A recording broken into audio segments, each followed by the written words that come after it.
You are not your thoughts. You are the master of them. Every day, the mind plays tricks, projecting fear, exaggerating failure, clinging to what does not serve you.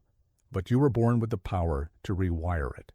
You are not a victim of your emotions. You are their ruler. Train your thoughts, and your life follows. Let others drift in distraction.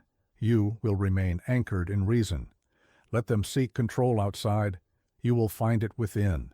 This message will show you how to silence chaos and shape your inner fortress. Subscribe to our channel if you're ready to master your mind, and tell us, where are you watching from? Listen carefully to what I'm about to tell you, for this truth has escaped countless souls throughout history. Your mind is the only battlefield that truly matters. Every triumph, every defeat, they are born first in the theater of your thoughts. I have commanded armies, ruled an empire, but these experiences taught me one supreme lesson. If you cannot govern your mind, you cannot govern anything. Think of your mind as a vast Roman arena. Every thought that enters is a gladiator. Some thoughts serve you. They are disciplined, trained, aligned with reason. Others are like untamed beasts, driven by fear, anger, and base impulses. Your first duty is to distinguish between them, to separate the warriors from the barbarians that parade through your consciousness. Most people live at the mercy of their thoughts, letting them rampage through their consciousness like barbarians. Through an undefended city, they never realize that they possess the power, no, the responsibility, to stand guard at the gates of their mind. They surrender their mental territory without even recognizing the invasion has begun. Here's what most people don't understand. Mastery of the mind is not achieved through force. You cannot beat your thoughts into submission. Instead, you must become their wise ruler. Like a skilled emperor who knows when to be firm and when to be flexible, you must learn to guide your thoughts with reason, not emotion. Begin here. When a thought arrives, do not immediately embrace or reject it. Observe it as a general observes an approaching force. What is its nature? What is its purpose? Is it aligned with reason, or does it serve chaos? This is not mere philosophy. This is practical warfare. Every decision you make, every action you take, every word you speak flows from the quality of your thoughts. I have seen men of great potential fall because they could not tame their thoughts, and I have watched those of modest means rise to extraordinary heights because they understood this fundamental truth. The mind is not meant to be your master. It is meant to be your instrument. Those who fail to grasp this spend their lives reacting to every mental impulse, every emotional surge, like leaves scattered by the wind. The practice is simple, but it requires unwavering dedication. Each morning, before the world demands your attention, sit in silence. Watch your thoughts as they parade before you. Do not judge them. Do not fight them. Simply observe them with the detachment of a ruler reviewing his subjects. This daily practice of mental observation is your first step toward sovereignty over your mind. But let me ask you this. How many times have you surrendered your mental peace to thoughts that deserved no such power? How often have you let passing concerns grow into towering obstacles simply because you failed to examine them with reason? The time for such surrender is over. Your mind is a kingdom, and like any kingdom, it must be governed with wisdom and vigilance. Every thought that seeks entry must be questioned. Every belief that takes root must be examined. This is not paranoia, it is prudence. For just as a single breach in the walls can compromise an entire city, a single unexamined thought can undermine your entire mental structure. From this moment forward, you are no longer a victim of your thoughts. You are their emperor. Your mind is not a wilderness to be feared. It is a kingdom to be ruled. Begin to treat it as such. Question every thought that demands entry. Challenge every belief that claims permanence. Test every emotion that seeks control. Remember, every great achievement in human history began with a controlled thought. Every disaster stemmed from an unchecked one. the choice of which you will cultivate lies solely with you. Will you continue to let your thoughts rule you, or will you rise to take your rightful place as the master of your mental domain? The battlefield of the mind awaits your command. Every moment you hesitate is a moment your thoughts gain ground. Every day you postpone this essential work is a day your mental enemies grow stronger. The time for mastery is now. Take up your position as the ruler of your mental empire and begin the noble work of bringing order to chaos, reason to impulse, and wisdom to reaction. There exists a profound deception that plagues the modern mind, the belief that you are your emotions. Today I shall liberate you from this falsehood, for I have witnessed both in the court of Rome and in the solitude of my chambers how this single misconception can destroy even the strongest among us. Your emotions are like weather patterns passing through the sky of your consciousness. They are temporary conditions, not permanent truths. The sky remains unchanged whether it hosts storms or sunshine. Similarly, your true nature remains constant beneath the shifting weather of your feelings. This understanding alone can revolutionize your existence. Here's what most people don't understand. Emotions are messengers, not masters. When anger arrives, it brings information, but it need not bring destruction. When fear emerges, it offers caution, but it need not paralyze. When joy visits, it provides light, but it need not make you lose your balance. Each emotion serves a purpose, but none should serve as your ruler. I have stood before armies, faced betrayals, and endured personal losses that would break many. What preserved my stability was not the absence of emotion, but the understanding of its proper place. I felt everything, but I was ruled by nothing. This is the wisdom I now pass to you. Feel deeply, but never surrender your sovereignty. You must learn to create distance between yourself and your emotional state. When anger rises, do not say, "I am angry." Instead, observe, anger is present. This subtle shift in language reflects a profound shift in perspective. You are not the emotion. You are the awareness that witnesses it. In this space between feeling and identity lies your freedom. But let me ask you this. How many decisions have you regretted because they were made in the heat of emotion?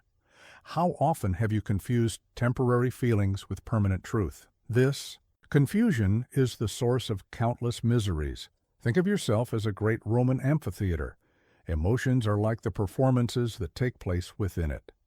Some are tragedies, others comedies, still others great dramatic displays. But the amphitheater itself remains unchanged by what plays out on its stage. You are the amphitheater, not the performance.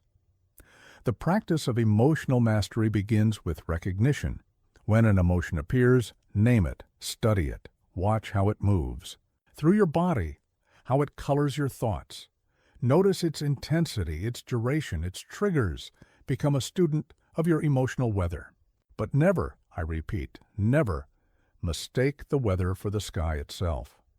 Most people live as slaves to their emotional reactions, believing they have no choice in how they respond to life's provocations.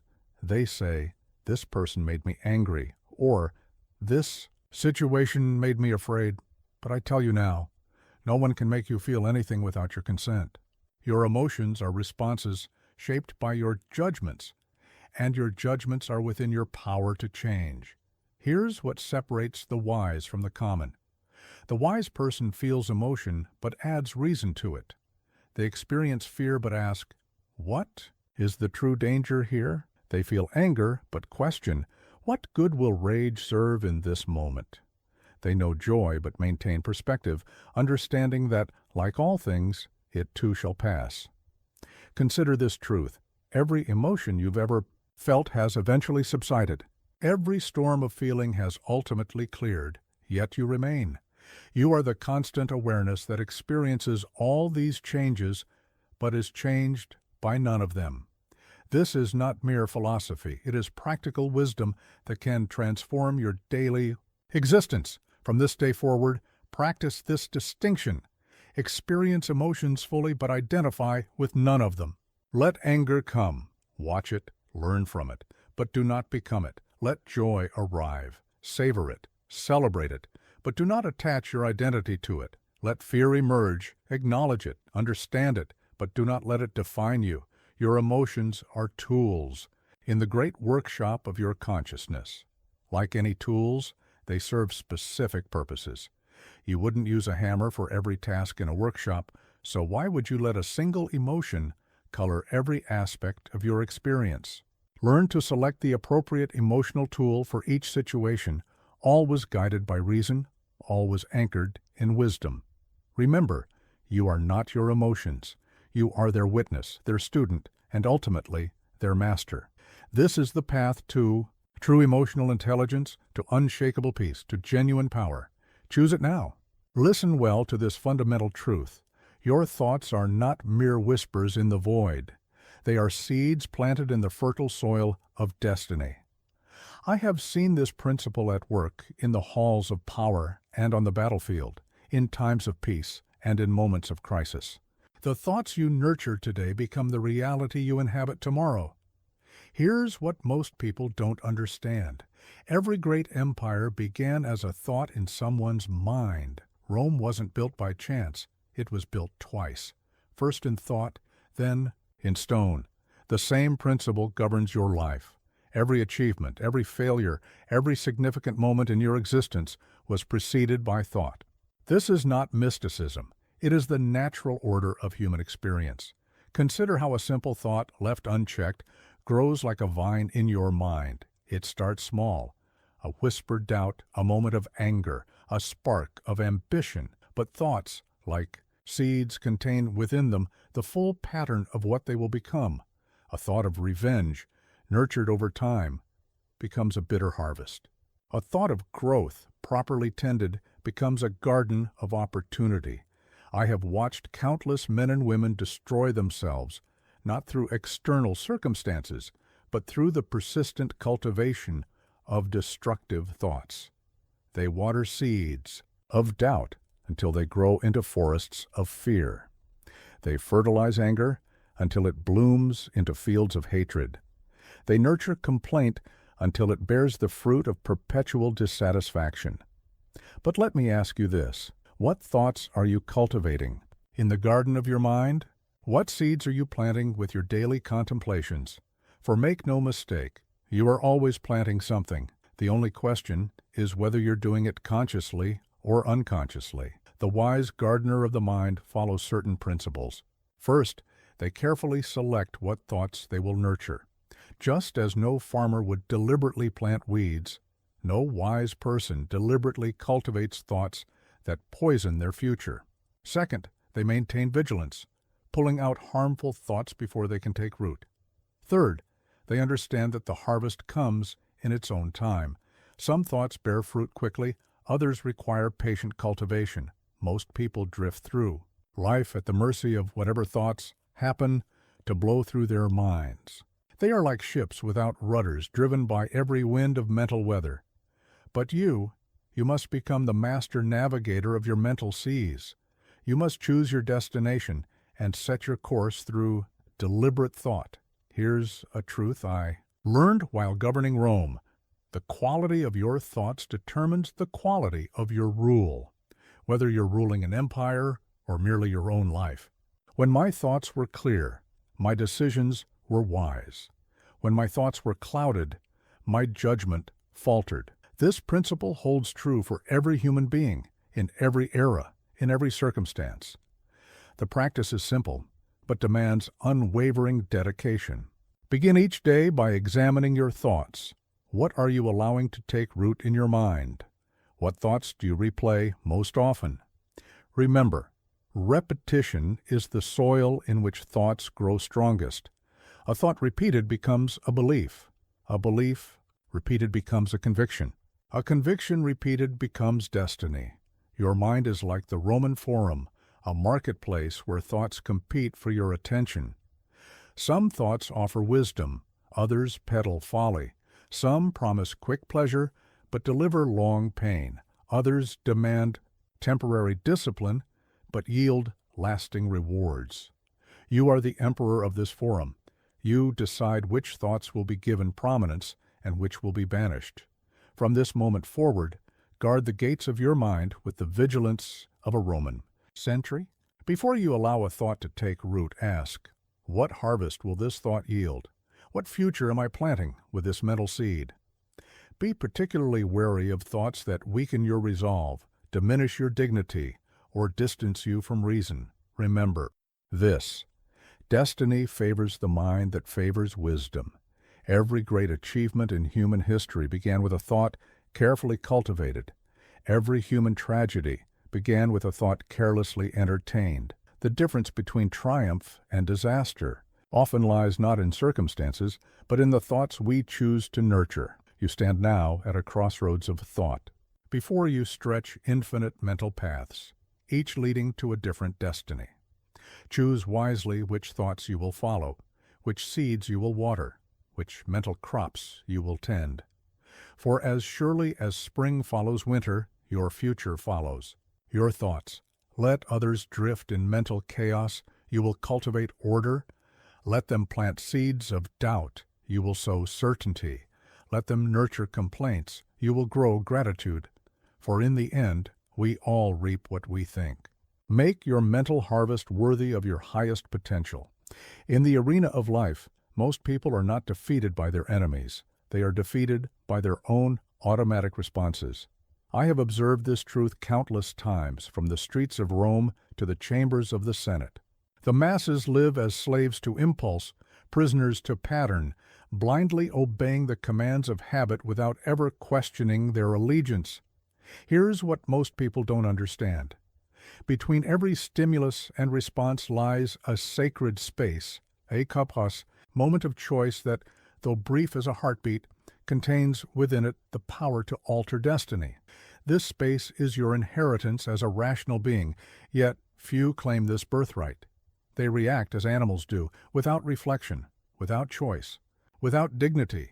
I have stood before assassins and traitors, faced natural disasters and plagues. What preserved me was not swift reaction, but the practiced ability to interrupt the automatic. When others rushed to anger, I paused. When they fled in fear, I stopped to question. When they celebrated in excess, I stepped back to reflect. This power to interrupt the automatic is not a gift of birth. It is a skill earned through practice. Think of your mind as a mighty chariot. Most people let their horses, their impulses, run wild, dragging them wherever base instinct leads. But you must become like a skilled charioteer, capable of pulling back on the reins at any moment, redirecting your course with wisdom rather than being driven by habit. But let me ask you this: how many of your daily actions are truly chosen, and how many are mere automatic responses? How often do you eat not from hunger, but from habit? Speak not from wisdom, but from reflex. Act not from purpose, but from pattern. The practice of interrupting the automatic begins with a single powerful tool: the pause. When anger rises, pause. When fear grips, pause. When desire burns, pause. In that pause, that brief, precious moment, lies your freedom. It is the difference between a life of dignity and a life of regret. Most people live in a dreamlike state, sleepwalking through their days, responding to life's challenges with the same unconscious patterns they developed years or even decades ago. They mistake familiarity for wisdom, habit for truth. They never realize that every automatic response is a choice they made in the past that they continue to make without awareness. Consider the power of this truth. Every automatic response in your life was once a conscious choice. Every habit, every pattern, every reflexive reaction was at some point deliberately or unconsciously selected. What was chosen can be unchosen. What was learned can be unlearned. What was built can be rebuilt. The path to mastery over the automatic requires 3 essential practices. First, awareness. You must become conscious of your unconscious responses. Second, interruption. You must develop the strength to pause when impulse demands action. Third, choice. You must cultivate the wisdom to select a response aligned with reason rather than reflex. Here's a truth I learned while commanding armies. The soldier who acts purely on instinct, without thought, may survive a single battle, but the warrior who can pause, assess, and choose his response will win the war. The same holds true in the battle of life. Reactive people may have moments of success, but reflective people build lasting victory. From this day forward, make this your practice. In every situation that typically triggers an automatic response, force yourself to pause. In that pause, ask yourself 3 questions. Is this response worthy of my highest self? Is this reaction born of wisdom or mere habit? What would reason choose in this moment? Remember, the quality of your life is determined not by what happens to you, but by how you choose to respond. And choice, true choice, can only exist in the space between stimulus and response. Most people never claim this space. They live their entire lives in the grip of the automatic, never tasting the freedom that comes from conscious response. You must become a master of the pause, a ruler of the space between. When others rush to judgment, you will wait. When they leap to conclusions, you will reflect. When they surrender to impulse, you will stand firm in reason. This is not weakness. It is the highest form of strength. The automatic mind is like a city without walls, vulnerable to every invading impulse, every marauding desire, every attacking fear. But the mind trained to pause, to interrupt the automatic, becomes an impregnable fortress. Its walls are built of wisdom, its gates guarded by reason, its chambers filled with the treasure of conscious choice. Let others remain slaves to their automatic responses. You will claim your power to choose. Let them be driven by impulse. You will be guided by reason. Let them sleepwalk through life. You will walk with full awareness, dignity, and purpose. For in the end, true freedom lies not in following our impulses, but in the power to pause, reflect, and choose our path. Of all the deceptions your mind practices upon you, fear is perhaps the most cunning, the most persuasive, and ultimately the most false. I speak not as one who has never known fear, but as one who has faced it in countless forms, from the battlefield to the plague-ridden streets of Rome, from personal loss to the weight of imperial responsibility. Here's what most people don't understand. Fear is not a reality. It is a projection. It is your mind, casting shadows of what might be onto the screen of what is. Like a shadow puppet show, fear creates monstrous shapes from simple objects, turning possibilities into catastrophes, challenges into disasters, and normal circumstances into nightmares. I have watched brave generals tremble before battles that never happened, seen wise senators paralyzed by disasters that never came to pass, and witnessed powerful men reduced to weakness by fears that existed only in their minds. The tragedy is not that they felt fear, this is natural, but that they believed the stories fear told them. Think of your fears as a collection of stories your mind tells you about the future. But here is the crucial truth. Your mind is not a prophet. It cannot see what is to come. Instead, it creates elaborate fictions, usually drawing from past pains or borrowed anxieties, and presents them as if they were certain prophecies. But let me ask you this. Of all the fears that have haunted your nights and darkened your days, how many actually came to pass exactly as you imagined? How many times has your mind proven to be a false prophet, a dishonest storyteller? The practice of dismantling fear begins with a simple but powerful understanding. Fear is not an accurate representation of reality. It is an interpretation, often a grossly exaggerated one. When fear speaks, it speaks not with the voice of truth, but with the voice of possibility, inflated into probability, and probability exaggerated into certainty. Most people make the critical mistake of accepting fear's stories without question. They hear fear's whispers and treat them as commands, see fear's shadows and treat them as solid obstacles. They never realize that fear, like any storyteller, can be questioned, challenged, and ultimately exposed for the fiction it often is. Consider, this wisdom I gained through years of ruling an empire. The things we fear most are rarely the things that actually harm us. While we tremble before imagined catastrophes, real challenges often arrive from unexpected quarters. Fear is thus not only a liar, but a distraction, drawing our attention away from where it might be truly needed. The path to mastery over fear involves 3 essential steps. First, recognition. Learn to identify fear's voice when it speaks, its shadow when it falls across your path. Second, questioning. Challenge fear's stories with the sharp blade of reason. Third, action. Move forward despite fear's protests, for action is fear's greatest enemy. Remember this truth: fear's power lies not in what it is, but in what you believe it to be. When you treat fear as an oracle, it becomes one. When you treat it as a barrier, it becomes one.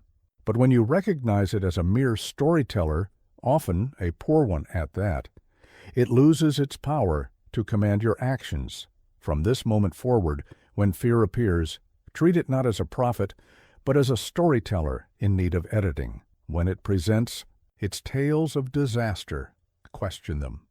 When it shows you its shadows, turn on the light of reason. When it whispers of catastrophe, demand evidence. Here's a practice I used when facing the greatest challenges of my reign. When fear arrives, name it, then question it. Ask, what story is fear telling me? What evidence supports this story? What evidence contradicts it? What is the worst that could truly happen, and how would I handle it if it did? This questioning often reveals fear's tales for what they are: elaborate fictions built on flimsy foundations. Your mind is like a great amphitheater, and fear is but one of many players that take its stage. Though it may speak with a loud voice and wear a fearsome mask, remember, it is still just playing a role. You remain the audience, free to judge its performance, free to question its script, free to leave the show entirely. Let others live as hostages to their fears. You will live as their master. Let them believe every frightening story their minds tell them. You will question, examine, and choose which tales deserve your attention. Let them be paralyzed by what might happen. You will focus on what is happening and what you can do about it. For in the end, fear is not your enemy. Believing fear's lies is the true enemy.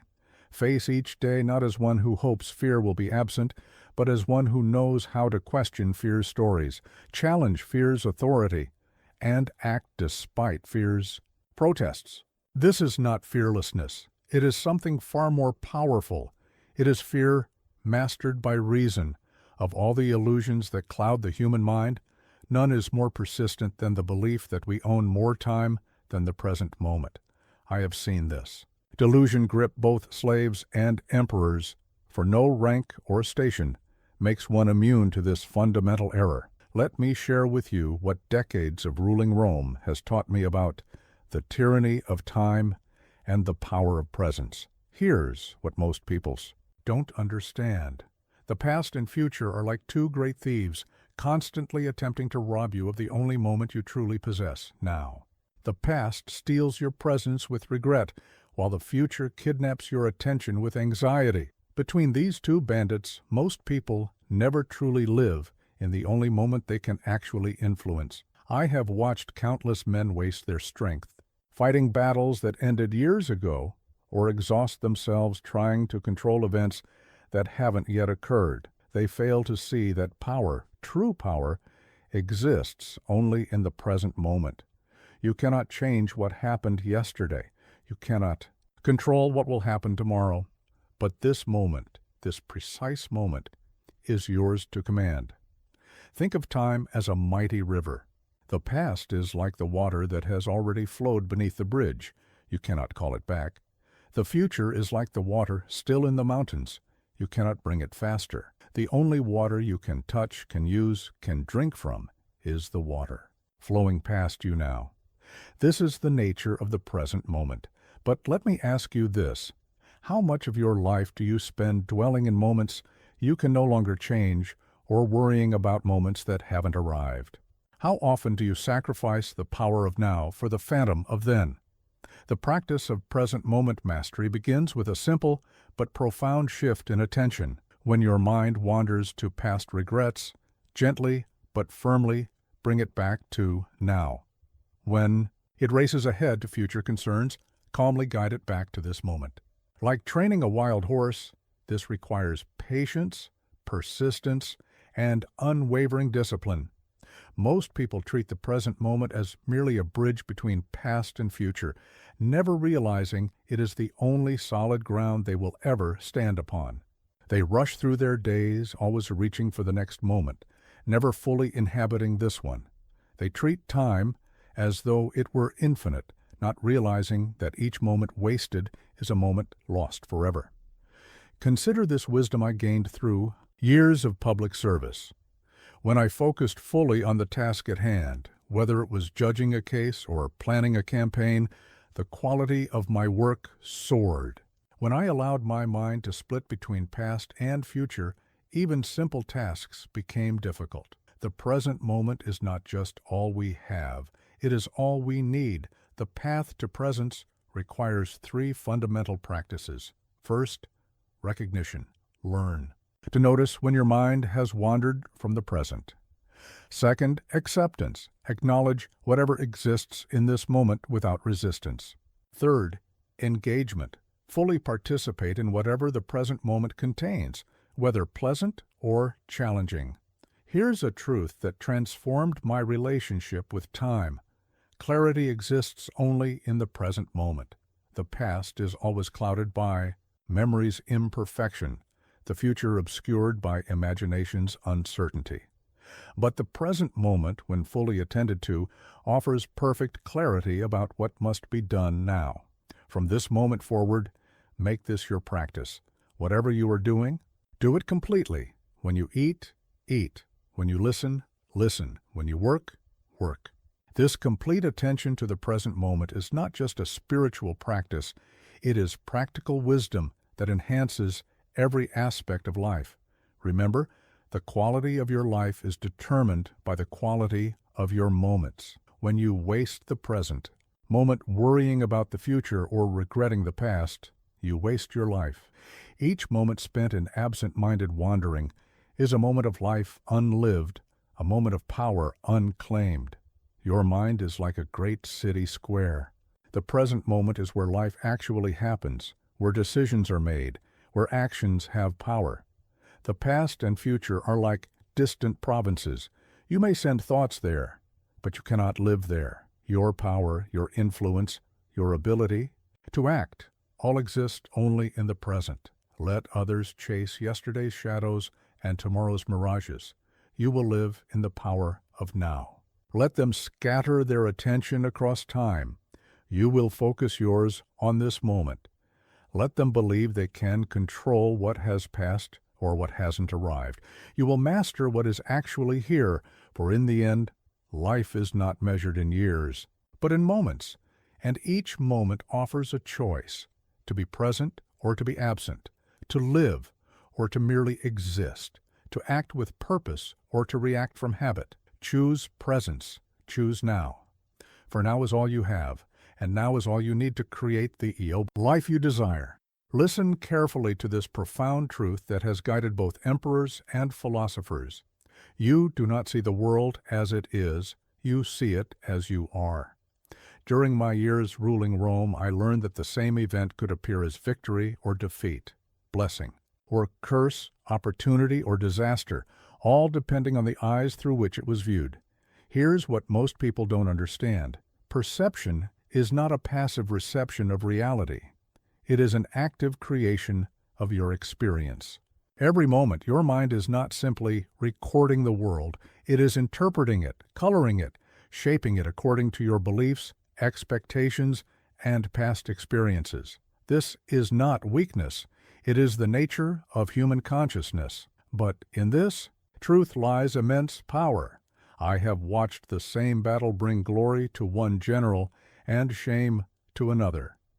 I have seen the same loss crush one person and strengthen another. I have witnessed the same challenge break one spirit and elevate another. The external events were identical. The difference lay purely in perception.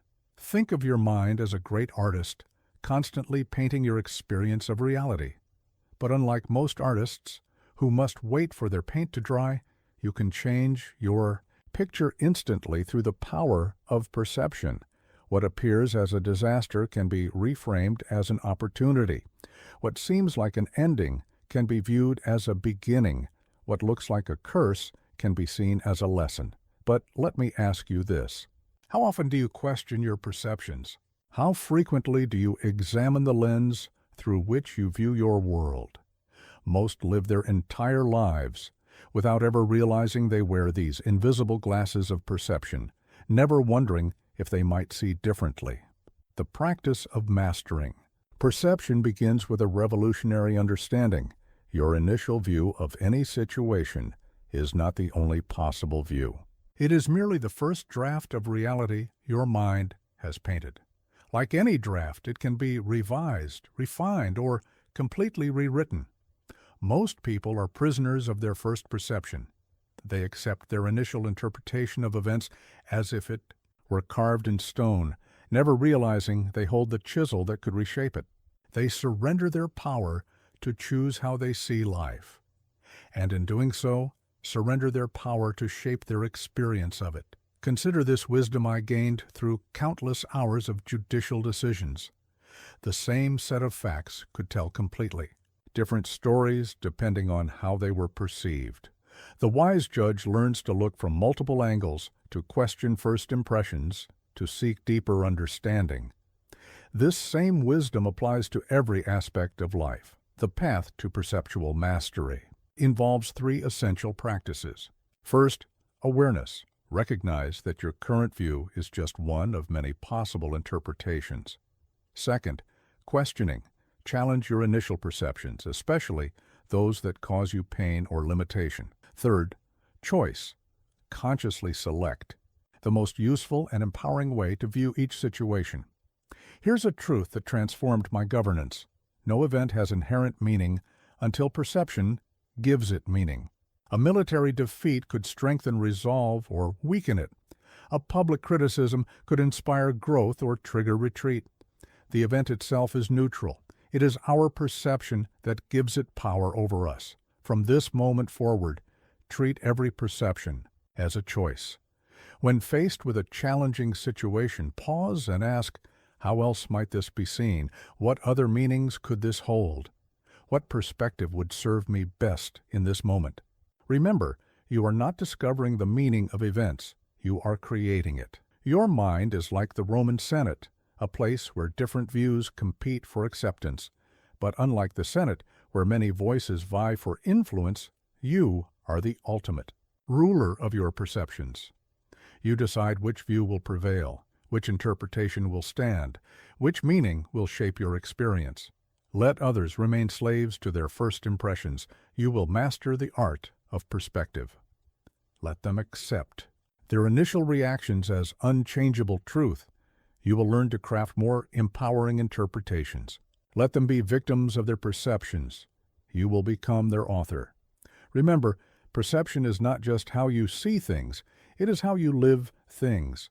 Change your perception, and you change your experience. Change your experience, and you change your life. This is not positive thinking. It is practical philosophy that has served the wise throughout history. The power to choose your perceptions is perhaps the greatest power you possess. For while you cannot always choose what happens to you, you can always choose how you see what happens to you. And in that choice lies the difference between a life of wisdom and a life of reaction, between a life of purpose and a life of accident. In all my years of ruling Rome, of facing conspiracies and commanding armies, I have found no skill more vital than the ability to pause. Not the pause of hesitation or weakness, but the powerful pause of the warrior who surveys the battlefield before drawing his sword, of the judge who considers all evidence before rendering verdict. Here's what most people don't understand. Between stimulus and response lies a space, a sacred interval where destiny is shaped. Most squander this space, rushing from trigger to reaction like an undisciplined soldier charging blindly into battle. But in this space, this pause, lies the seed of all wisdom, all dignity, all meaningful choice. I have seen great generals lose battles they could have won had they paused to consider their strategy. I have watched wise senators make foolish decisions because they failed to take that crucial moment of reflection. The ability to pause to create space between event and action is not merely a philosophical nicety, it is practical power of the highest order. Think of your mind as a great Roman aqueduct. When the waters of experience rush too quickly, they overflow their banks, causing chaos and destruction. But when properly channeled through the architecture of pause, these same waters bring life and nourishment to every part of your being. But let me ask you this. How often do you surrender your power to pause? How frequently do you allow circumstances to demand immediate reaction, forgetting that you always have the right, no, the responsibility, to take that moment of consideration? The practice of mastering the pause begins with a fundamental shift in understanding. Speed of response is rarely as important as quality of response. The pause is not a delay, it is preparation. It is not hesitation, it is gathering of strength. It is not weakness, it is wisdom expressing itself through timing. Most people live in terror of the gap between event and action, rushing to fill it with whatever reaction comes most readily to hand. They mistake quick response for right response, never realizing that their hurry often leads them into error, into regret, into consequences that a moment's pause might have helped them avoid. Consider this truth I learned in the courts of Rome. The judge who renders verdict too quickly serves neither justice nor truth. The same applies to all aspects of life. The parent who responds to a child's misbehavior without pause often speaks words they wish they could recall. The leader who reacts to crisis without reflection often creates greater crisis still. The path to mastering the pause requires 3 essential practices. First, recognition. Learn to identify those crucial moments when pause is most needed, especially when your impulse is to act immediately. Second, resistance. Develop the strength to withstand the urge for immediate action. Third, reflection. Use the space you create wisely, filling it with thought rather than anxiety. Here's a truth that transformed my approach to governance. The quality of your pauses determines the quality of your actions. A pause filled with clear thought leads to clear action. A pause filled with wisdom leads to wise action. A pause filled with reason leads to reasonable action. From this moment forward, make the pause your ally. When anger rises, pause. When fear grips, pause. When uncertainty clouds your mind, pause. Not to escape action, but to ensure your action emerges from wisdom rather than impulse, from choice rather than compulsion. Remember, every great decision, every wise action, every meaningful response contains within it the element of pause. The general surveys the battlefield before giving orders. The artist steps back from the canvas before applying the brush. The philosopher contemplates before speaking. This is not indecision. It is the highest form of preparation for decision. Your mind is like a mighty amphitheater. The pause is that moment when the crowd falls silent, when the actor takes his position, when possibility hangs in the air. In that pregnant silence, anything is possible. Direction can be changed. Wisdom can emerge. Power can be perfectly applied. Let others rush headlong into action. You will move with measured grace. Let them pride themselves on quick response. You will pride yourself on right response. Let them be slaves to immediacy. You will be master of timing. For in the end, life's greatest moments are not measured in seconds saved, but in wisdom earned. The pause, that precious space between stimulus and response, is where this wisdom is born. Guard it. Value it. Use it. For in mastering The pause, you master yourself, and in mastering yourself, you master life itself. In the noise and chaos of this world, clarity of mind is not given. It must be earned through rigorous discipline. I speak not as one born to wisdom, but as one who has fought for every fragment of clarity I possess. As Emperor of Rome, I learned that the mind, like an empire, must be governed with steady discipline, or it falls into chaos. Here's what most people don't understand. Mental clarity is not a natural state. It is a conquered state. Just as Rome wasn't built in a day, a clear mind is not achieved through occasional effort.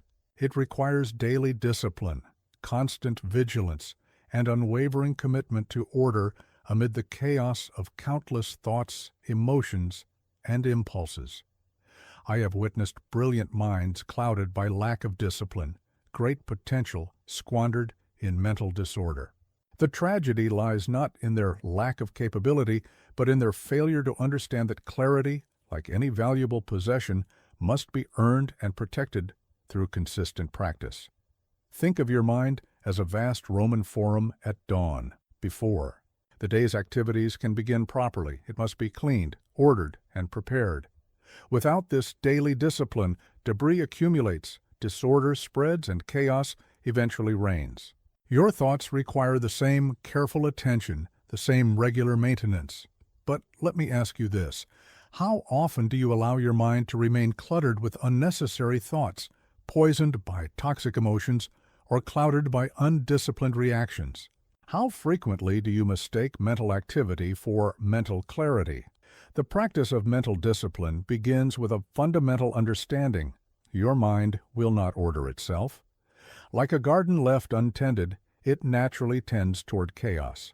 Each clear thought, each moment of genuine insight, each instance of true understanding must be cultivated through deliberate practice. Most people treat their minds like public squares open to every passing thought, emotion, or impression.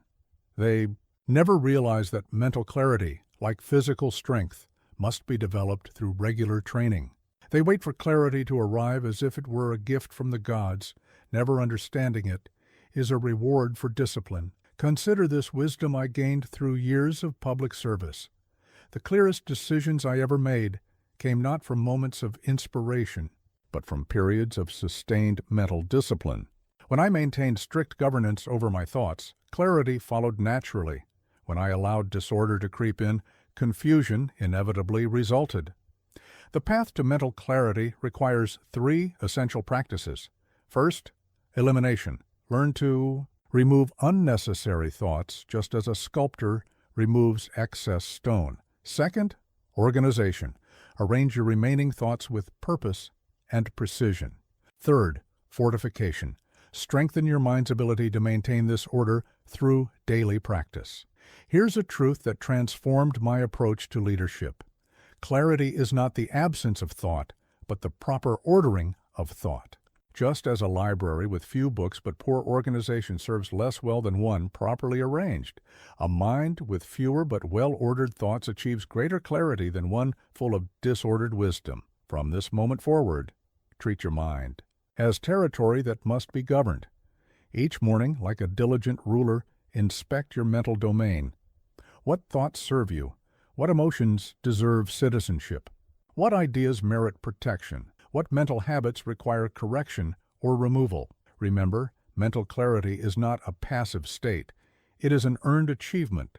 Every clear insight, every moment of true understanding, every instance of genuine wisdom comes at the price of discipline. The undisciplined mind, like an ungoverned province, falls prey to every invading impulse, every marauding distraction. Your mind is like a mighty Roman legion. It must be trained daily, disciplined consistently, and led with clear purpose. Without this constant discipline, even the strongest mental legion falls into disarray, becoming weak against the endless assaults of confusion, distraction, and mental chaos. Let others live with cluttered minds. You will maintain order. Let them surrender to mental chaos. You will impose discipline. Let them wait for clarity to arrive. You will create it through daily practice. For in the end, mental clarity is not a mysterious gift bestowed upon the fortunate few. It is the natural reward of disciplined thinking, the inevitable result of maintaining strict governance over your mental domain. Every moment of discipline moves you closer to clarity. Every act of mental order strengthens your command over chaos. The choice is yours. Will you allow your mind to remain a wilderness where every random thought grows unchecked, or will you become the disciplined ruler of your mental empire, creating clarity through constant, careful governance of your thoughts? Choose discipline, and clarity will follow as surely as dawn follows night. Understanding the power of repetition was not merely philosophical pursuit during my reign as emperor. It was practical necessity. For just as Rome was built stone by stone, day after day, the architecture of your mind is constructed thought by thought, action by action, repetition by repetition. Here's what most people don't understand. You are not a fixed entity. You are what you repeatedly do, think, and believe. Like a path through a field that grows more distinct with each passing footstep, every thought you repeat, every action you perform, carves deeper channels in your mind. This is not theory. It is the fundamental law of human nature. I have observed this truth in the training of legions, where raw recruits become skilled warriors not through single battles, but through countless drills. I have seen it in the Senate, where novice speakers become master orators not through one speech, but through years of practice. The principle remains constant. Repetition is the mother of transformation. Think of your mind as a great Roman aqueduct under construction. Each repeated thought, each practiced action is like another stone laid in place. At first, the structure seems fragile, uncertain, but with consistent repetition, it becomes strong enough to carry massive volumes of water, or, in your case, to sustain new ways of thinking and being. But let me ask you this: what thoughts are you repeating daily? What actions are you performing consistently? For make no mistake, whether conscious or unconscious, your repetitions are shaping your destiny with the certainty of a sculptor's chisel striking stone. The practice of deliberate repetition begins with a crucial understanding. Your current patterns of thought and behavior were not formed by chance, they were carved by repetition. And what repetition has built, repetition can rebuild. No pattern is so deep it cannot be rewritten through persistent, conscious practice. Most people never grasp the true power of repetition. They attempt to change their lives through sporadic efforts, never realizing that transformation requires consistent practice. They are like builders who lay a few stones, then wait for the aqueduct to complete itself. Such is the path to perpetual disappointment. Consider this wisdom I gained through decades of governance. No lasting change in the empire was ever achieved through single edicts. Real transformation required consistent application of new principles, repeated demonstration of new ways, persistent reinforcement of new patterns. The same holds true for the empire of your mind. The path to rewiring yourself through repetition involves three essential practices. First, selection. Choose carefully what patterns you wish to establish. Second, commitment. Dedicate yourself to consistent practice, understanding that repetition's power lies in its persistence. Third, patience.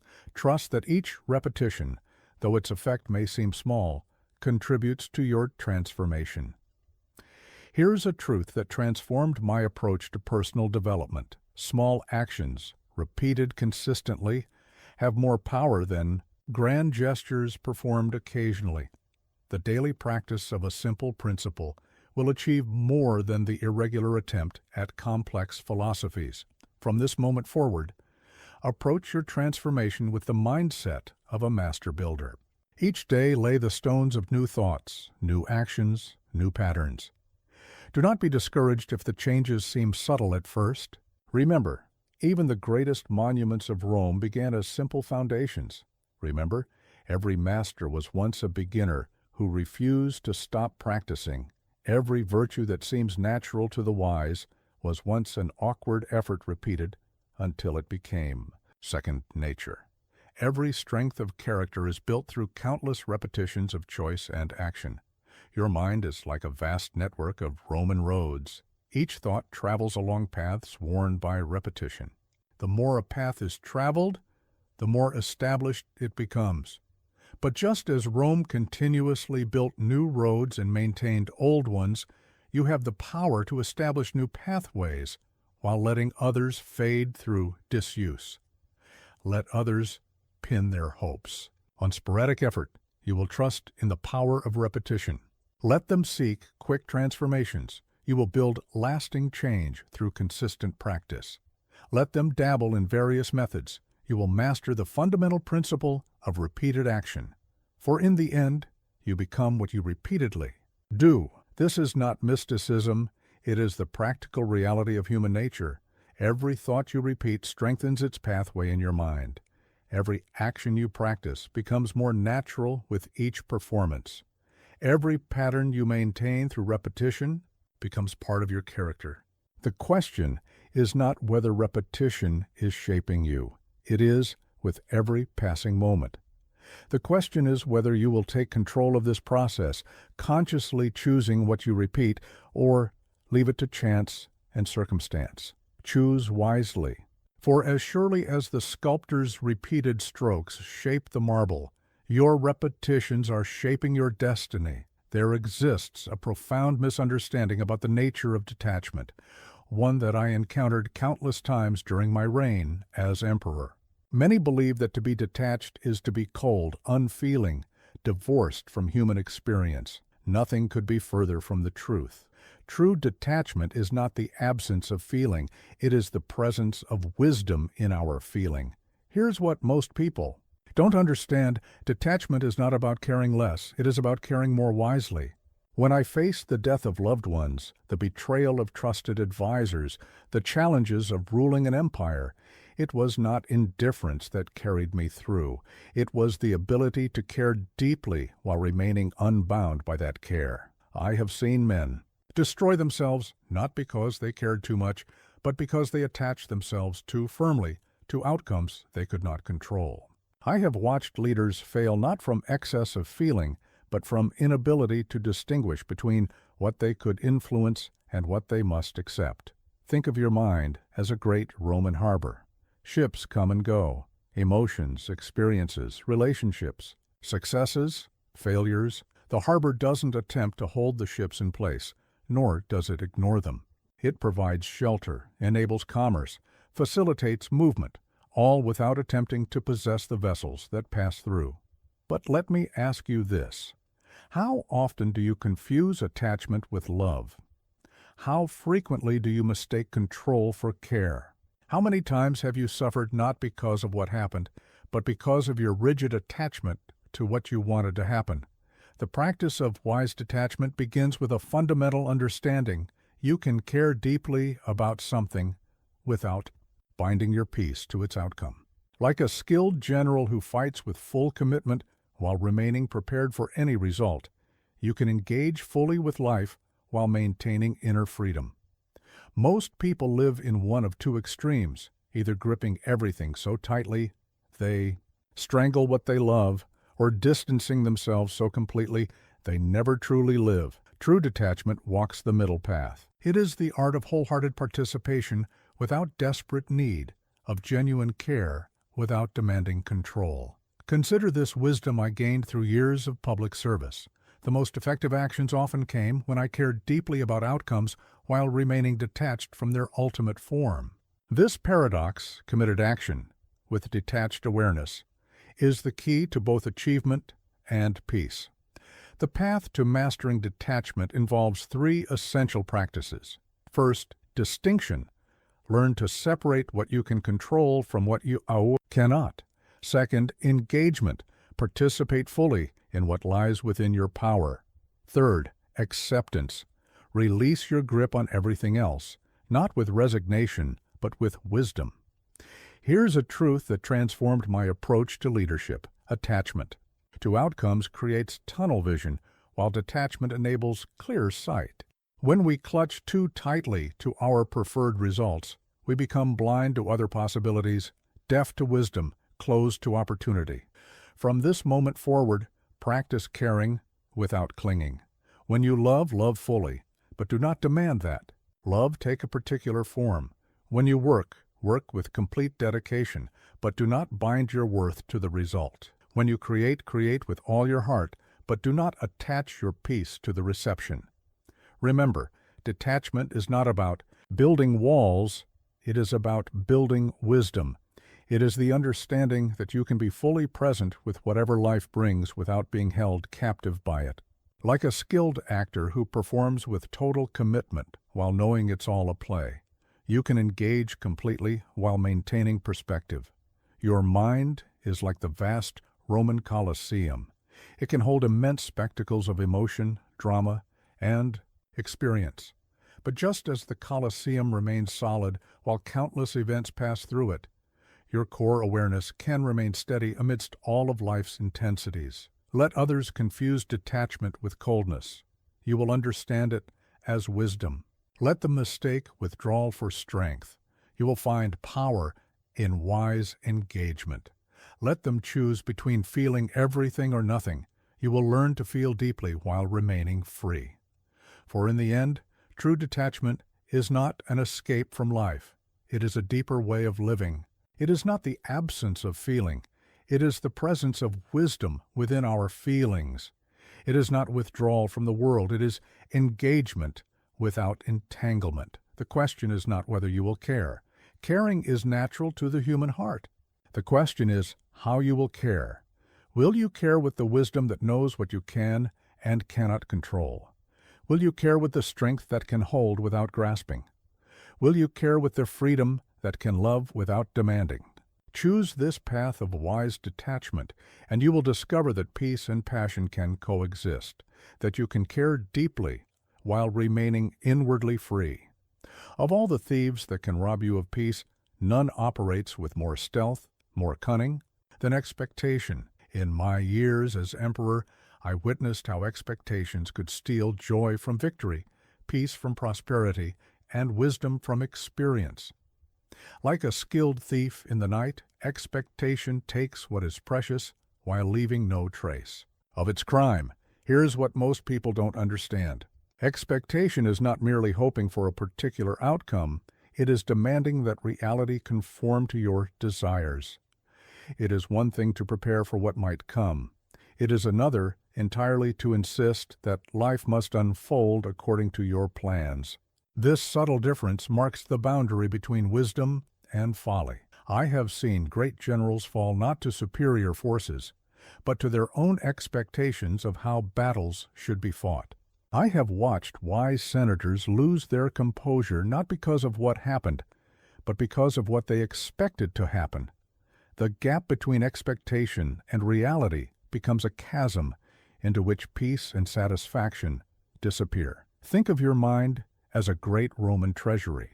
Expectations are like invisible burglars, stealing the wealth of the present moment by constantly comparing it to imagined futures or demanded outcomes. While you guard against obvious threats, these thieves slip in unnoticed, taking your contentment. Piece by piece, but let me ask you this. How often have your expectations robbed you of joy in what is, simply because it didn't match what you thought should be? How many moments of potential peace have been stolen by the silent demanding of your expectations? The practice of mastering expectation begins with a revolutionary understanding. You can prepare for the future without demanding it take a particular shape. Like a skilled archer who aims with precision but releases without attachment, you can act with intention while remaining free from the tyranny of expectation. Most people live as hostages to their expectations, never realizing that their demands for specific outcomes are the very chains that bind them.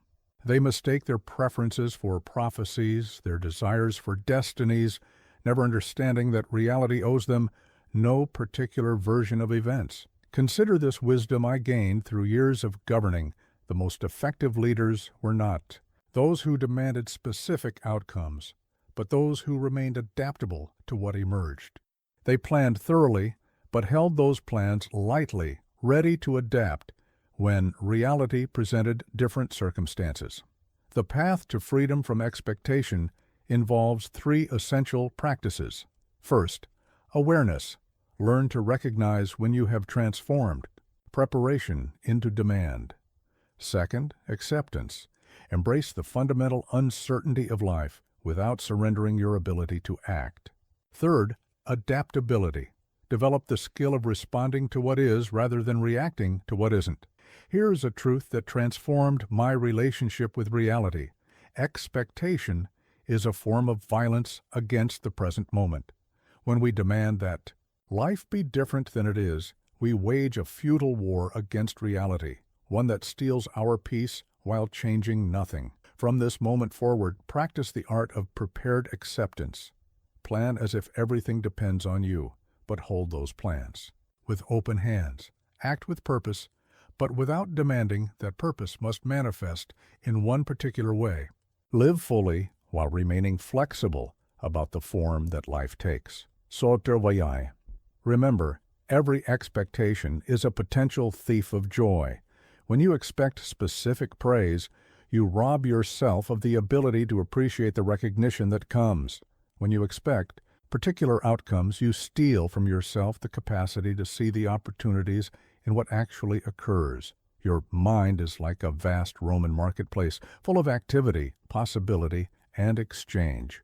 Expectations are like corrupt merchants who promise everything but deliver only disappointment. They offer the illusion of control while stealing your ability to appreciate what actually unfolds. Let others live as prisoners to their expectations. You will live in wise preparation.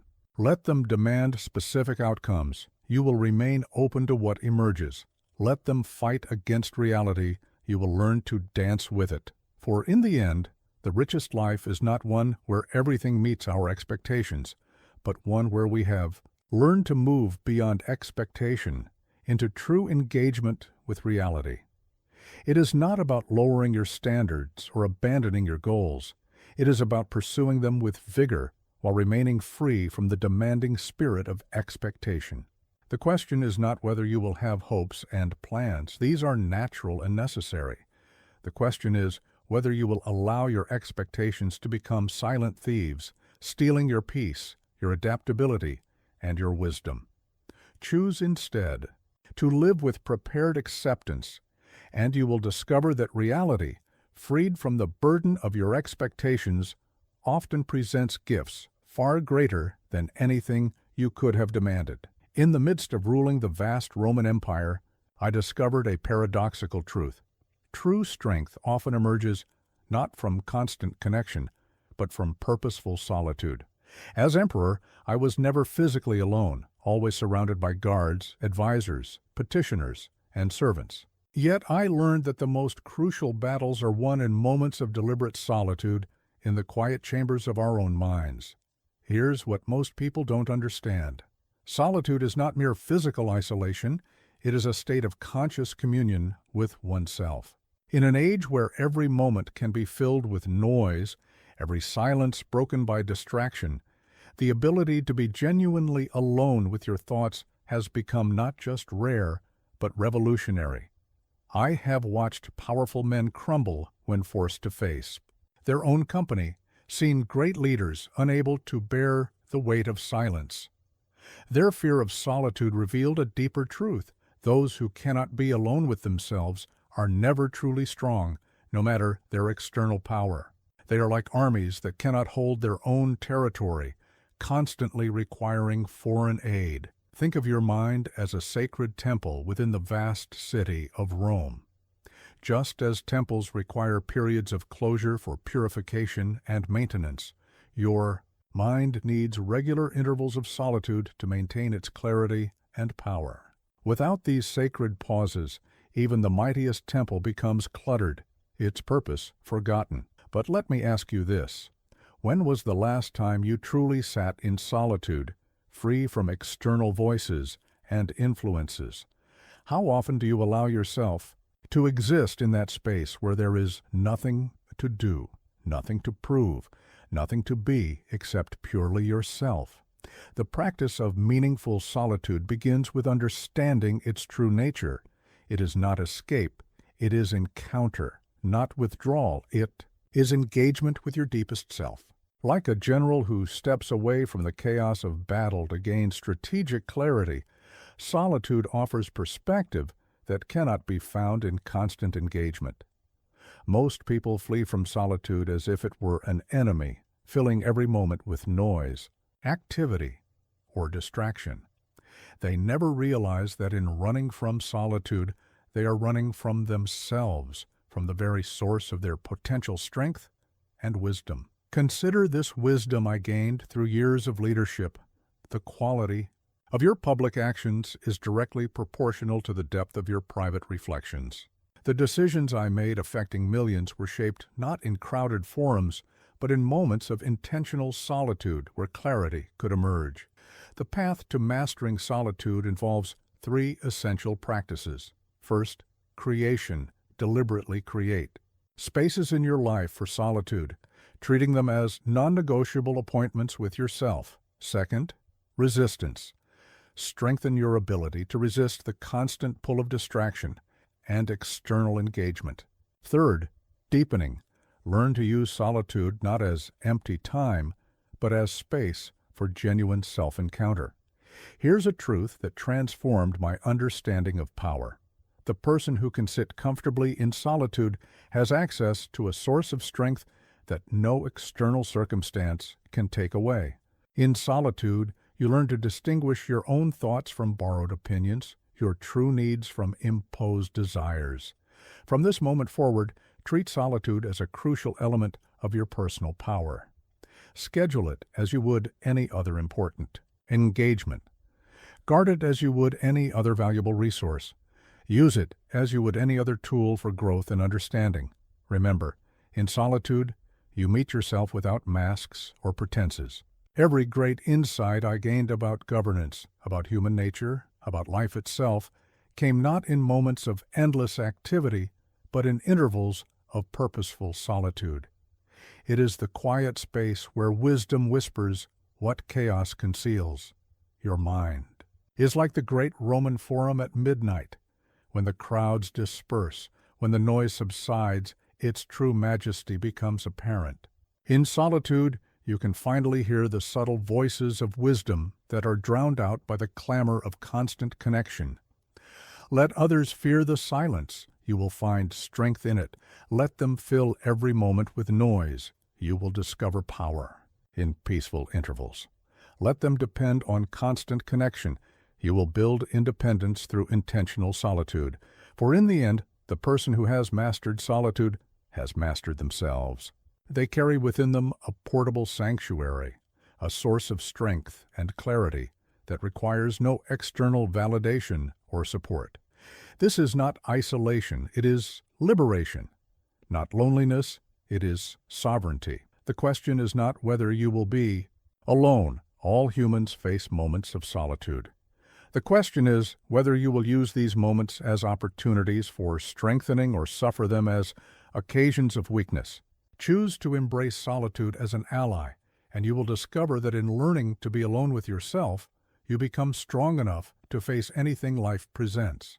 Just as I watched Roman legionaries transform from untrained recruits into disciplined warriors through constant training, I came to understand a profound truth. The mind, like any muscle, grows stronger through deliberate exercise.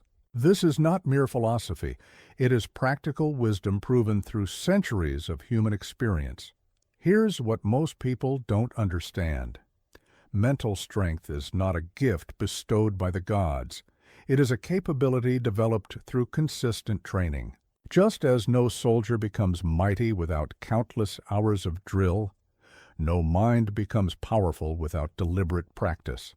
The difference between a strong mind and a weak one often lies not in natural talent, but in trained capacity. I have seen individuals of modest natural ability surpass those of greater gifts through sheer force of mental discipline. Like a soldier who trains daily with his sword, They understood that the mind must be exercised regularly to maintain its edge. They grasped that mental resilience, like physical strength, must be earned through effort. Think of your mind as a gladiator in the great arena of life. Without proper training, even the most naturally gifted gladiator will fall before a well-trained opponent. Similarly, an untrained mind, regardless of its natural capabilities, will falter when faced with life's inevitable challenges. But let me ask you this: how often do you deliberately exercise your mind? How frequently do you push beyond mental comfort, challenge your assumptions, or practice difficult forms of thinking? Most treat the mind as if it were immune to the laws of training that govern the body. The practice of mental training begins with a fundamental understanding. Discomfort is not your enemy, it is your trainer. Just as muscles grow stronger through the stress of resistance, the mind grows more capable through the challenge of difficult thinking. Comfort is the enemy of growth. Most people avoid mental strain as if it were a sign of weakness, never realizing that this very strain is what builds mental strength. They are like soldiers who avoid the training ground, then wonder why they falter in battle. Every mental challenge avoided is a potential strength unfulfilled. Consider this wisdom I gained through years of philosophical practice. The strongest minds are not those that think most easily, but those that have learned to persist through difficulty. Just as the strongest bodies are built through progressive resistance, the strongest minds are forged through progressive challenge. The path to mental strength involves 3 essential practices. First, regular exercise. Engage daily in activities that stretch your mental capabilities. Second, progressive challenge. Continuously increase the difficulty of your mental tasks. Third, recovery. Allow time for reflection and integration of what you've learned. Here's a truth that transformed my approach to mental development. The mind, like a muscle, adapts to the demands placed upon it. Challenge it, and it grows stronger. Shelter it, and it grows weaker. Every mental challenge you embrace or avoid shapes the strength of your mind. From this moment forward, treat your mind as an athlete in training. Subject it to regular exercise through reading, reflection, and rigorous thinking. Challenge it with new ideas, difficult problems, and complex questions. Remember that mental discomfort, like physical strain, often signals growth. Remember, every great achievement in human history began in the mind of someone who trained themselves to think beyond ordinary limits. The architectural marvels of Rome, the strategies that won empires, the philosophies that guided nations, all emerged from minds strengthened through deliberate practice. Your mind is like the great training grounds of Rome's legions, just as those grounds forge ordinary men into extraordinary warriors. Your daily mental practices forge ordinary thinking into extraordinary capability. Every difficult problem you tackle, every challenging book you read, every complex idea you wrestle with serves as a training session. Let others shrink from mental challenge. You will embrace it. Let them avoid difficult thinking. You will seek it out.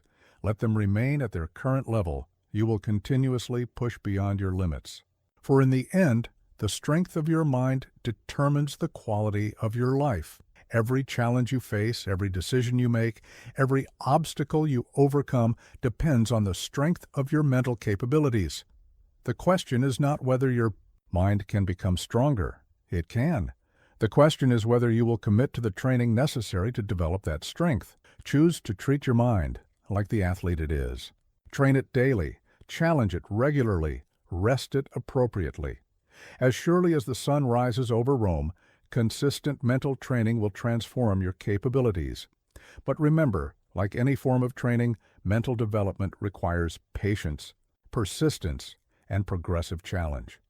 There are no shortcuts to mental strength, but the path is open to all who are willing to walk it. Throughout my years defending Rome's vast borders, I learned that no fortress is more crucial than the one within your mind.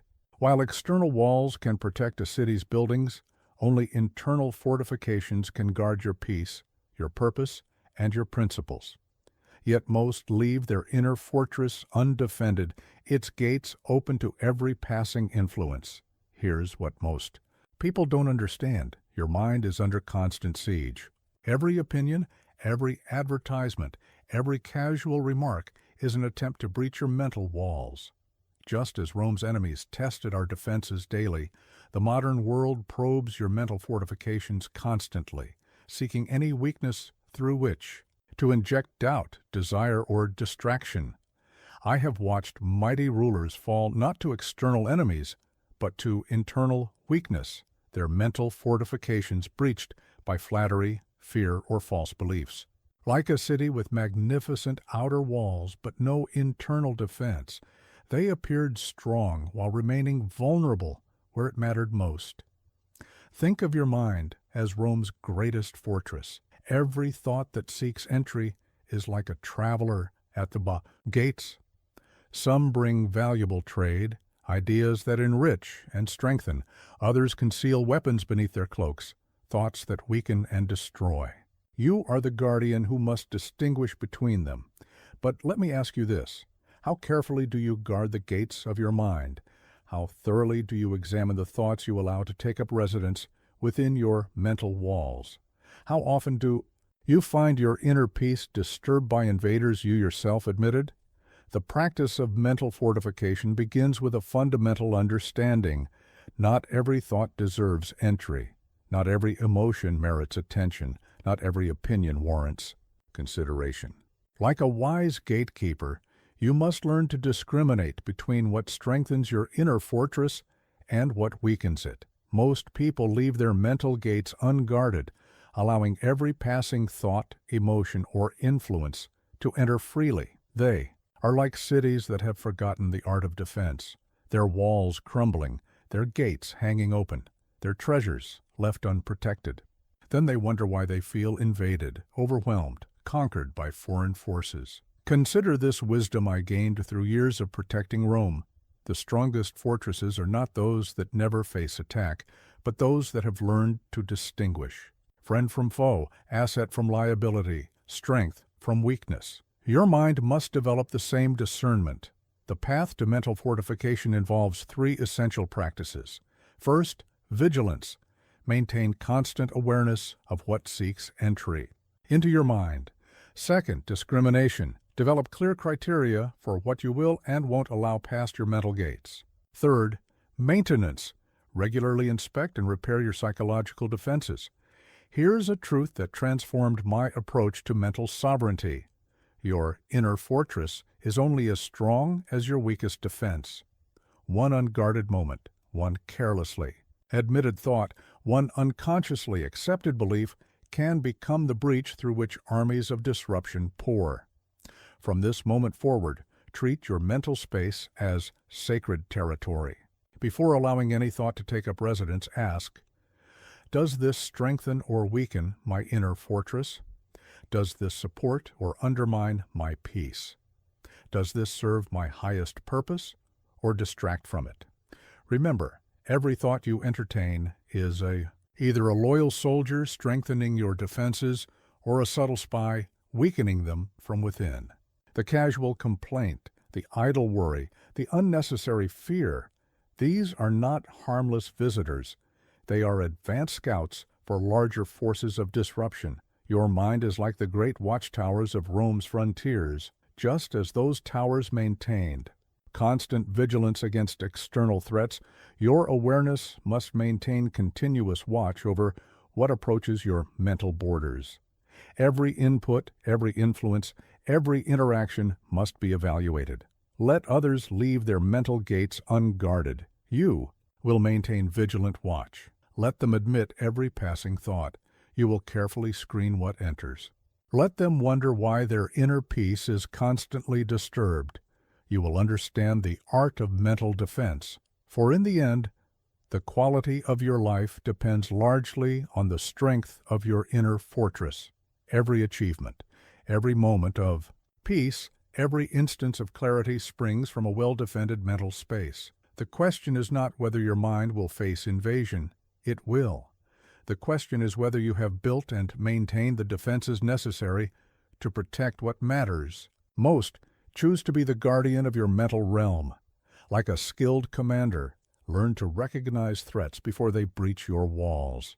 Like a wise ruler, understand that true security comes not from never being attacked, but from maintaining such strong defenses that attacks cannot succeed.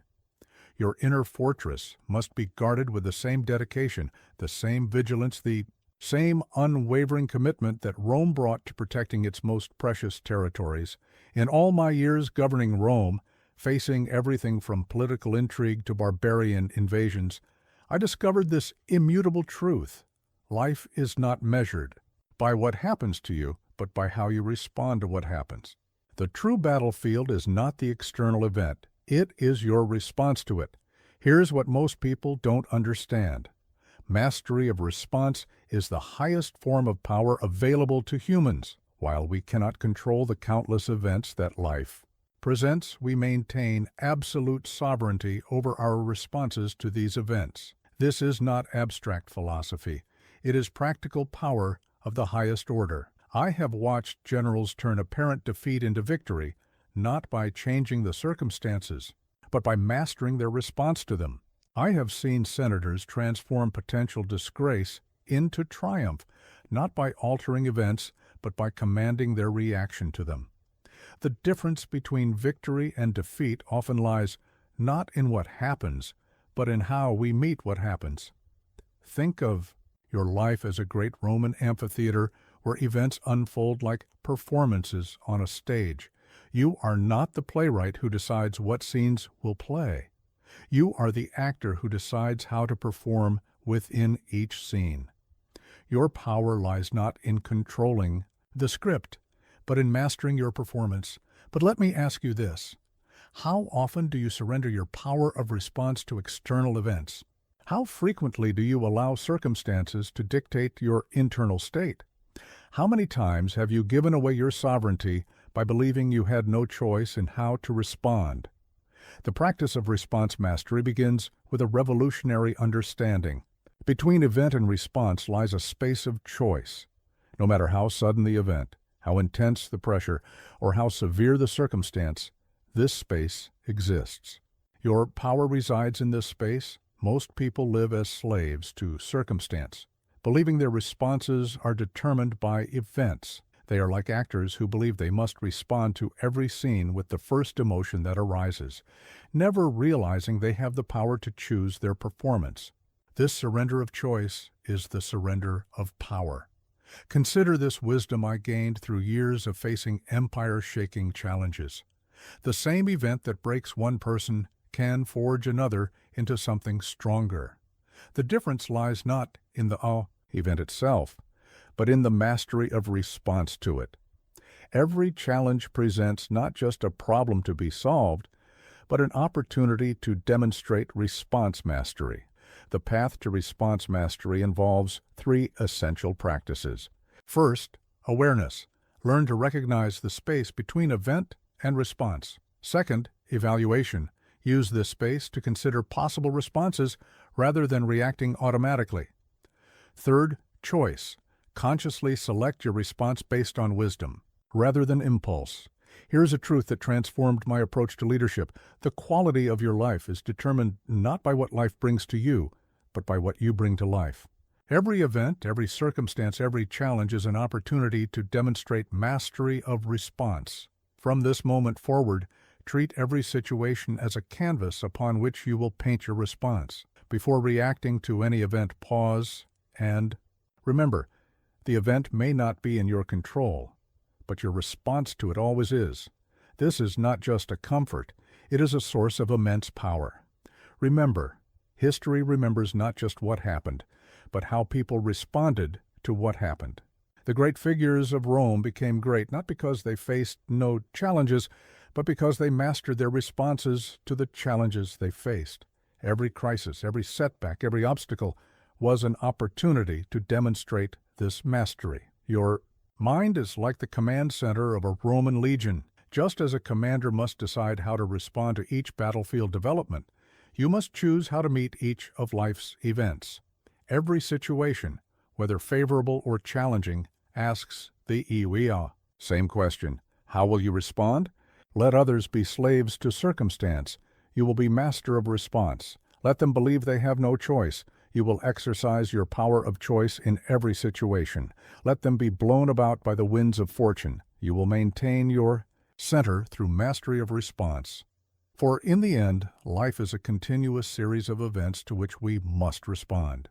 The question is not whether events will challenge you, they will.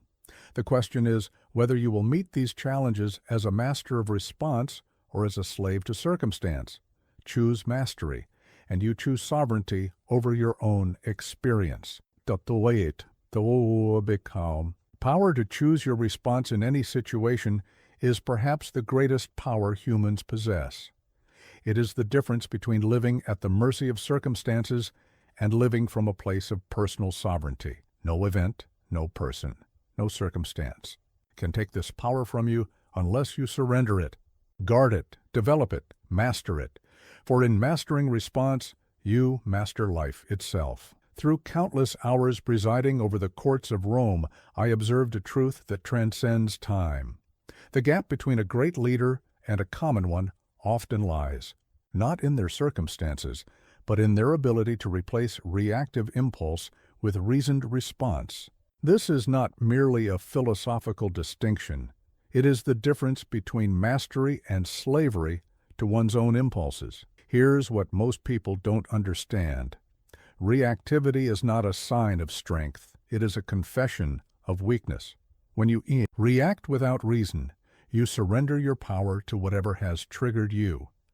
Like a soldier who drops his weapon at the first sign of battle, you abandon your greatest defense, your capacity for rational thought. I have watched skilled diplomats turn potential wars into alliances not through reactive force, but through reasoned response. I have seen wise judges transform bitter disputes into fair settlements not through impulsive judgment, but through careful consideration.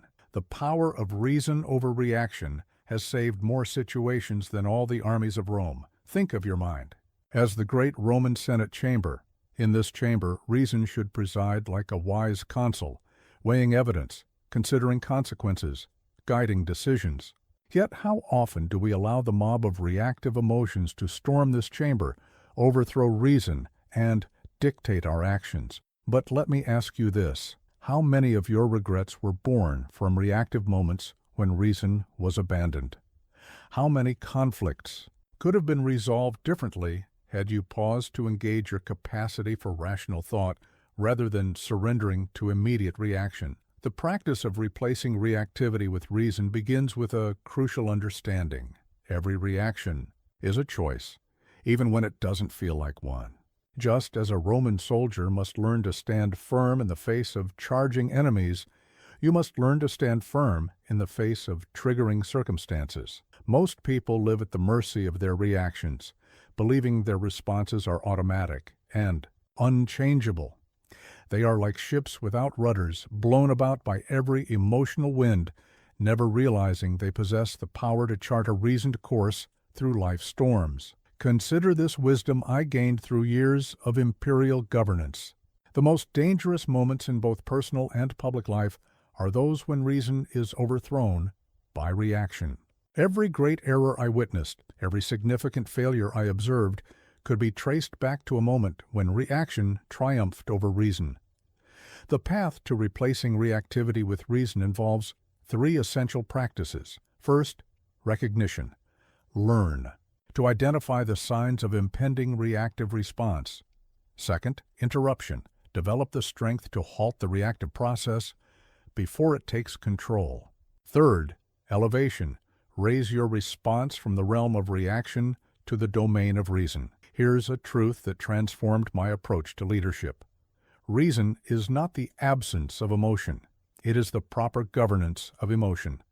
Like a wise ruler who listens to all advisors but makes decisions based on careful consideration, reason acknowledges emotions while maintaining sovereignty over responses. From this moment forward, treat every triggering situation as an opportunity to strengthen reason's rule over reaction. When anger rises, let reason examine its cause. When fear emerges, let reason evaluate its validity. When desire surges, let reason assess its wisdom. Remember, every reactive response strengthens reactivity's hold over you, while every reasoned response reinforces reason's rule. Like a muscle, reason grows stronger through use, while reactivity weakens through disuse. Each choice between the two shapes the pattern of all future responses. Your mind is like a great Roman arena where reaction and reason constantly compete for dominance. Like skilled gladiators, both have their strengths. Reaction is quick, reason is thorough. Reaction is passionate, reason is precise. Reaction is instinctive, reason is intentional. But only one should emerge victorious. Let others remain slaves to their reactions. You will live under reason's rule. Let them surrender to immediate impulse. You will maintain thoughtful consideration. Let them be driven by reactive emotion. You will be guided by reasoned understanding, for in the end, the quality of your life depends largely on which force governs your responses, reaction or reason. The reactive life is a life of perpetual turbulence, where peace is always at the mercy of the next triggering event. The reasoned life is a life of growing mastery, where even the strongest triggers must submit to rational examination. Choose reason over reaction. Not because reaction has no value, emotions and instincts serve their purpose, but because reason alone can guide these forces toward constructive ends. Like a skilled charioteer who doesn't destroy his powerful horses, but learns to guide them, let reason be the force that directs your emotional energy rather than being directed by it. As we conclude this journey through the empire of the mind, grasp this final fundamental truth. You are the author of your thoughts, the architect of your perspective, the ruler of your mental realm. In all my years wearing the purple of Rome, no power I wielded matched the power of this simple understanding that the mind is yours to shape, direct, and command. Here's what most people don't understand. Your mind is not a fixed inheritance. It is a living manuscript that you write, with every thought, every belief, every chosen response. Like Rome itself, which rose from a cluster of hills to rule the known world, your mind's potential lies not in its starting point, but in how you choose to develop it. I have watched individuals transform themselves completely through the conscious authorship of their thoughts. Like skilled writers who can turn blank parchment into immortal works, they understood that the power to reshape their mental world lay in their own hands. No external force, no circumstance, no twist of fate can usurp this fundamental authority. Think of your mind as the greatest library in Rome. Every thought you entertain is like a scroll being added to its collection. You are the chief librarian, deciding which texts deserve space on your shelves, which manuscripts merit preservation, which works should be studied and replicated. But let me ask you this: how consciously do you author your mental content? How carefully do you choose the thoughts you allow to take residence in your mind? How deliberately do you craft the narrative of your internal world? The practice of mental authorship begins with a revolutionary realization. Every thought you hold, every belief you maintain, every perspective you adopt is a choice. Like an emperor issuing edicts, you have the power to proclaim what will and will not hold authority in your mental domain. Most people live as though their thoughts were inevitable, their beliefs immutable, their perspectives fixed by fate. They are like scribes who have forgotten they can write, merely copying whatever text is placed before them. They never realize they hold the stylus that could compose a different story. Consider this wisdom I gained through years of self-examination. The most powerful moment in any life is the moment one realizes they are the author of their own mental experience. This is not fantasy. It is the most practical power we possess, the foundation upon which all other powers rest. The path to mastering mental authorship involves 3 essential practices. First, awareness. Recognize that you are constantly writing your mental script. Second, intention. Consciously choose what thoughts and beliefs you will cultivate. Third, persistence. Maintain your authorship even when external forces attempt to wrest the stylus from your hand. Here's a truth that transformed my understanding of personal power. No one can write your mental story unless you surrender the authorship. External events may provide the parchment, but you always hold the pen. Every thought, every interpretation, every belief is a sentence you choose to write. From this moment forward, approach your mental life as a conscious author. Before accepting any thought, ask, is this what I choose to write into my story?